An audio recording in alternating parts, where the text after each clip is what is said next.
Magsasarsyado tayo ng piniritong tilapia. Ang sasawag natin ay ito. Kung sino sa inyo nakakakilala ng bulaklak na ito, ay talaga namang napakasarap po ito. Ito ay sinasawag sa mga sinigang, pwede rin sa sinigang, at pwede rin sa mga lahok sa munggo. Kaya nga, sa alalaw ko ngayon sa sarsyado, sinubukan ko rin nilahok ito sa pakbet. Kasi, di naman talaga kilalang nilalahok sa pakbet, pero kanya-kanya naman lang ang gustong sa mga recipe. Sinusubukan ko lahat. Pero okay naman, masarap siya. Kaya ngayon, sisimulan natin maghiwa muna ng kamatis para sa ating paggigisa. Ang kamatis po ay tinanggalan ko ng buto. Kasi kami, bawal to sa may acid, buto. Mabuto-buto. Buto ng kamatis. Hindi buto. Yan, tinanggalan ko na po ng mga buto yan.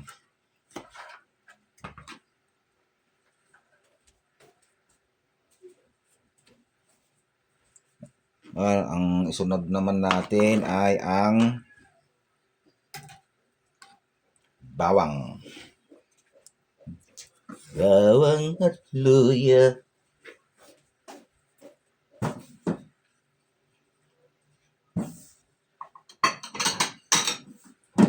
Kumuha muna ako ng lalagyan. Yan, gayatin na natin ng pino. Masakit yung kamay ko. Para maigisa na natin. Dahan na lang sa paghiwat. Baka pati kamay ko ay madali. Yan, pino.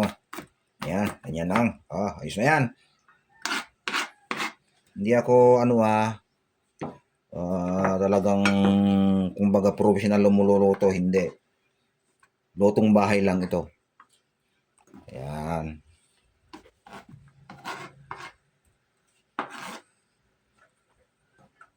Sunod natin ay ang sibuyas. Luwain sa gitna. Luwain ng pino. Kung expert ka namang humiwa na, pwede mong bilisan. At kung hindi naman, dahan-dahanin mo lang. Gaya nito.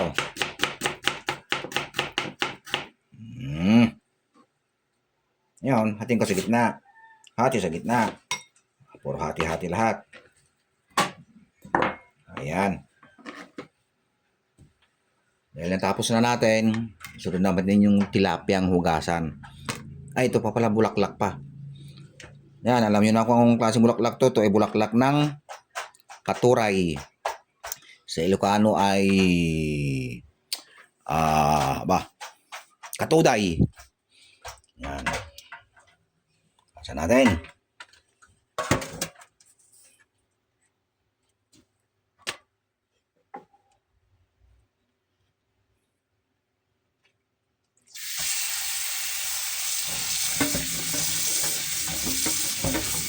Nga pala, ang oras namin dito ay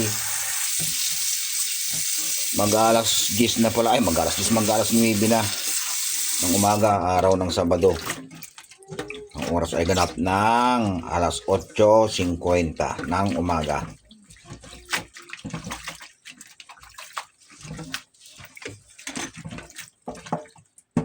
Basa lang natin mabuti itong bulaklak ng katuray. Siyempre, pag lagbak sa ibaba to at maraming baka may germs pang kumapit. Kaya, ugasan natin to ng maigi.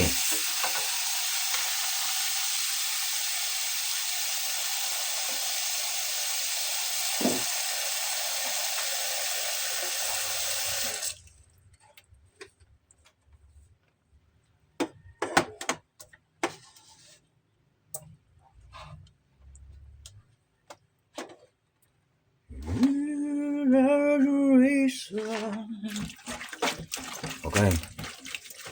Yan lang, hugas-hugas lang tayo.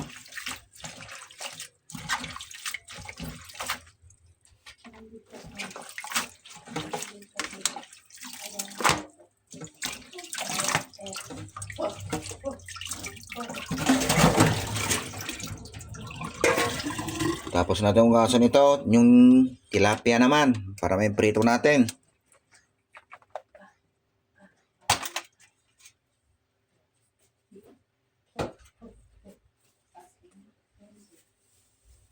Nay, tilapia mo man. Ay. Ada to.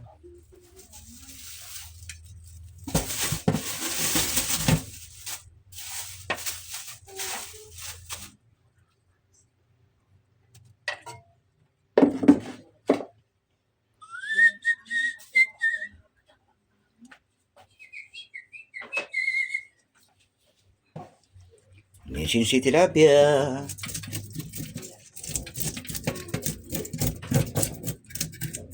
Yung iba, gagaling maglinis ng tilapia.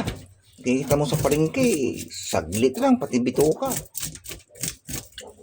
Mga expert. Tayo hindi.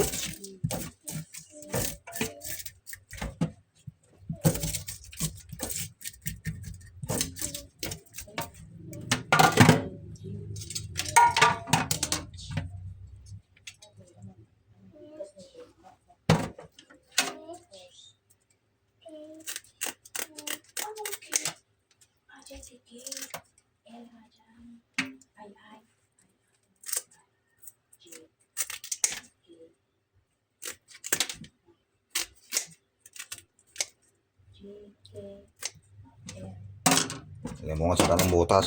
Baka maipunan dun sa gitna magbara. Yan, tanggalin natin ang palikpik para hindi tayo masugat.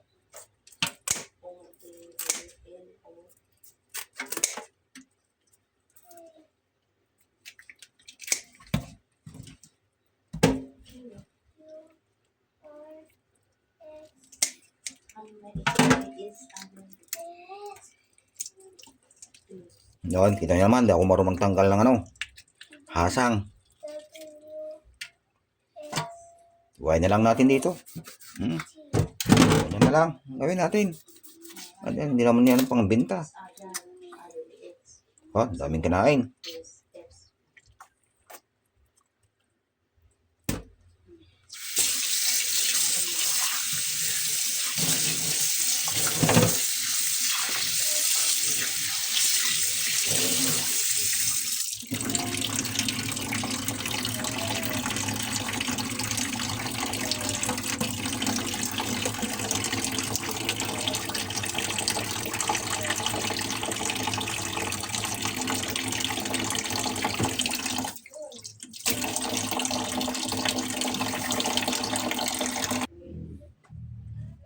Gagamatang.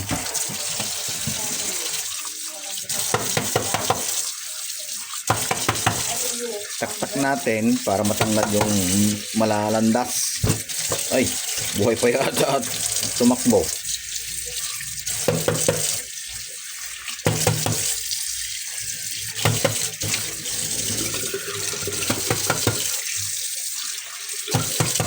Yan o, ang daming tanggal pati yung buong dugo.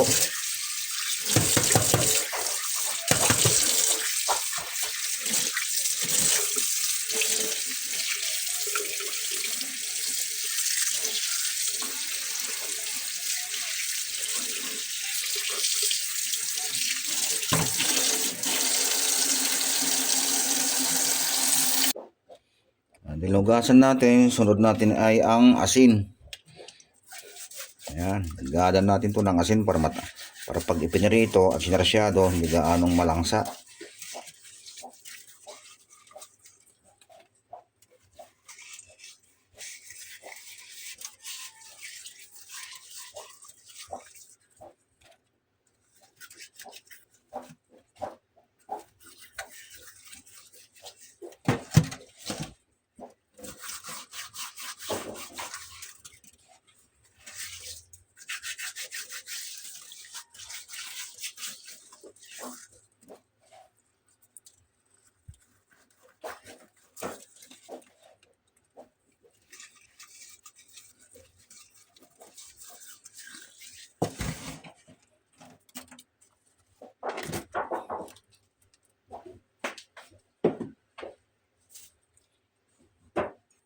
ating hugasan naman ngayon. Matanggal yung alat. Alangaman na iprito na natin na gano'n. Hindi pagkaalat na. Ano?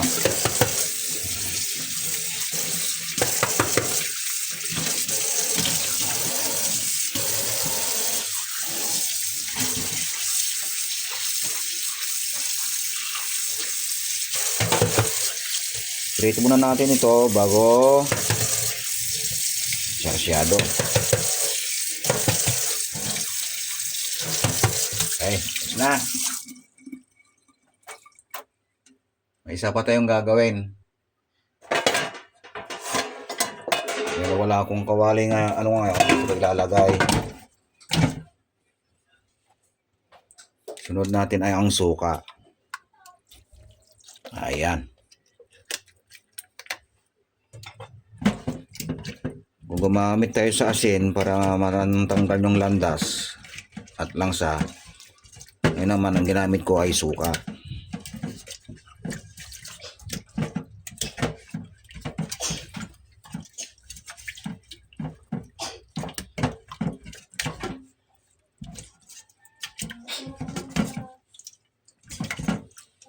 Maganda na agbasa ka ang ulan. Ha?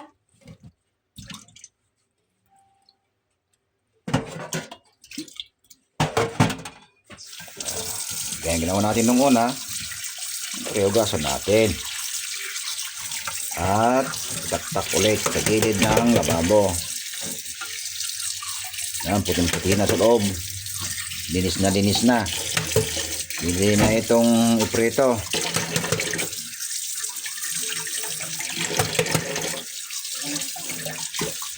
Okay.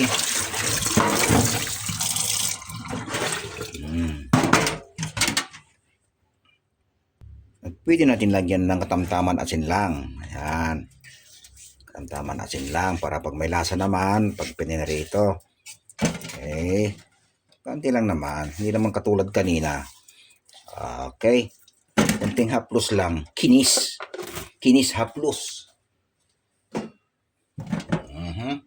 Siyempre, maghugas din ako ng aking kamay para naman may asin yung kamay ko sa pagluluto. Diba? Okay.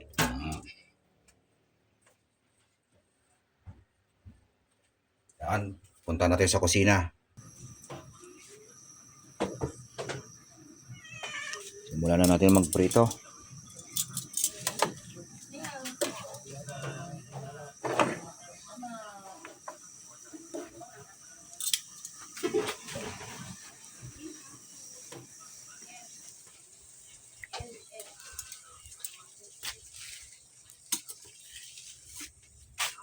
Lagyan na ng konting mantika.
Kita. Let's.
Uy, agkasta tumba tag oh mga guys, nagluluto ako ng talbos ng niyog. Tumay. Ubod.